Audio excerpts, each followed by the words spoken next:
चंद्रपूर शहराची जीवनवाहिनी असलेल्या इरई नदीच्या खोलीकरणाचे काम सर्वांच्या सहकार्याने हाती घेण्यात आले आहे।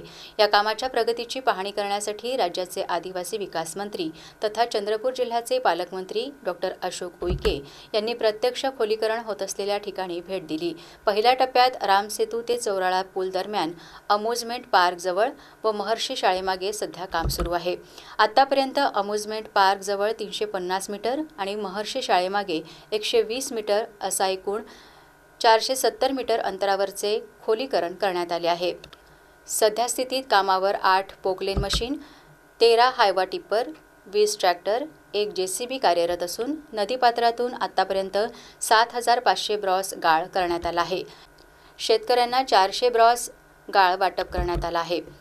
चंद्रपूर शहर ते इरई वर्धा नदी संगमापर्यंतच्या 17 किलोमीटर लांबीत इरई नदीपात्रातील वाढलेली झाडे-झुडपे गाळ काढून नदीपात्राचे खोलीकरण आणि रुंदीकरण करण्यात येणार आहे। त्यामुळे नदीपात्राची पूरवहन क्षमता वाढण्यास मदत होईल आणि शहराला दरवर्षी पडणारा पुराचा वेढा कमी होईल। 3 टप्प्यात खोलीकरण करण्यात येणार असून पहिला टप्पा रामसेतू ते चौराळा पूल, दुसरा टप्पा माना टेकडी आणि तिसरा टप्पा इरई ते वर्धा नदी संगमापर्यंतचा आहे।